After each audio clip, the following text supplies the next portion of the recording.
Hello, ഈ ഒരു video കുറേ നാളായി കേട്ടോ എടുത്തു വെച്ചിട്ട്. ഇന്നാണ് സമയം കിട്ടിയത് അതൊന്ന് എഡിറ്റ് ചെയ്ത് ഇടാൻ വേണ്ടിയിട്ട്. അപ്പോൾ മീൻ വാങ്ങൽ സാധാരണ വീട്ടിൻ്റെ തൊട്ടടുത്തുനിന്ന് തന്നെ ആണ് വാങ്ങൽ. പക്ഷെ ഇന്ന് എനിക്ക് റേഷൻ കടയിലൊക്കെ പോകാനുള്ളത് കൊണ്ട് ഞാൻ പുറത്ത് പോയിട്ട് മീൻ വാങ്ങിച്ചു. അപ്പോൾ ചന്തയിൽ ചക്ക ഉണ്ടായിരുന്നു. നമുക്കിവിടെ ചക്കയൊക്കെ നല്ല വില കൊടുക്കണം കേട്ടോ. ഇത് ഇത്രയും 50 രൂപയാണ്. അപ്പോൾ ചക്ക ഞങ്ങൾക്ക് ഭയങ്കര ഇഷ്ടമുള്ള സാധനമാണ്. ചക്കയും കിഴങ്ങൊക്കെ എൻ്റെ ഹസ്ബൻഡിന് ഭയങ്കര ഇഷ്ടമുള്ള സാധനമാണ്. പക്ഷെ കിഴങ്ങ് ഇപ്പോൾ ഷുഗറൊക്കെ ഉള്ളത് കൊണ്ട് അങ്ങനെ വാങ്ങലില്ല. മുമ്പാണെങ്കിൽ അദ്ദേഹം ജോലിക്കൊക്കെ പോകുന്ന സമയത്താണെങ്കിൽ ഒരു ഞായറാഴ്ച ഉണ്ടെങ്കിൽ ഇവിടെ എന്തെല്ലാമാണ് കിഴങ്ങ് വാങ്ങൽ, തോരൻ വയ്ക്കൽ, മീൻ പൊരിക്കൽ, പപ്പടം എന്ന് വേണ്ട എല്ലാ സാധനങ്ങളും ഉണ്ടാവും. അപ്പോൾ എന്തായാലും ഞാൻ എങ്ങനെയാണ് ചക്ക കറി വെക്കുന്നത് എന്നാണ് കാണിക്കുന്നത് കേട്ടോ. അതൊക്കെ ഞാൻ സ്വയമേ പഠിച്ചതാണ്. ഇങ്ങനെയാണോ മറ്റുള്ളവർ വെക്കുന്നതെന്നൊന്നും എനിക്കറിഞ്ഞുകൂടാ. ചക്ക കഴുകി വൃത്തിയാക്കിയിട്ട് അത് വേവിക്കാൻ വേണ്ടിയിട്ട് വെച്ച് കുറച്ച് ഉപ്പ് ഇട്ടൊന്ന് വേവിക്കാൻ വേണ്ടിയിട്ട് വെക്കണം.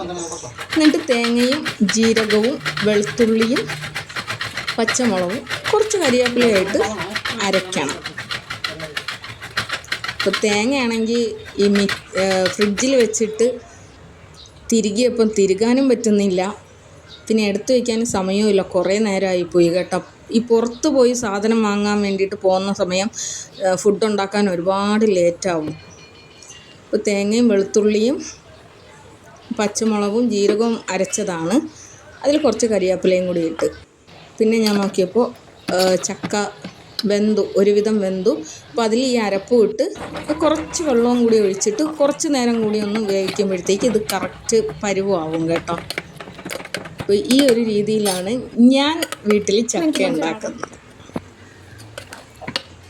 നിങ്ങളെങ്ങനെയാണോ ഉണ്ടാക്കുന്നത് എന്ന് നിങ്ങൾ കമൻറ്റ് ചെയ്യൂ. അപ്പോൾ ഈ ചക്കയും കിഴങ്ങൊക്കെ വാങ്ങിക്കുന്ന ദിവസം വയ്ക്കുമ്പോൾ തന്നെ എൻ്റെ മക്കൾ ഓടി വരും. അപ്പോൾ ചിക്കു ഞാനിതിങ്ങനെ വയ്ക്കുന്നതിൻ്റെ മണം എടുത്തിട്ട് ചിക്കു ഓടി വന്നു എന്നിട്ട് കുറച്ച് തരുമോ ഒന്ന്. അങ്ങനെ പിന്നെ ഭയങ്കര ചൂട്, അവൾക്ക് ടേസ്റ്റ് ചെയ്യാൻ വേണ്ടിയിട്ട് വേണമെന്ന് പറഞ്ഞിട്ട് എൻ്റെ അടുത്ത് നിൽക്കുന്നുണ്ട്. അല്ല, ആ ചൂടോടുകൂടി എടുത്ത് കൈ പൊള്ളിപ്പോയി. പിന്നെ ഞാൻ കുറച്ചെടുത്ത് വായിൽ വെച്ച് കൊടുത്ത്.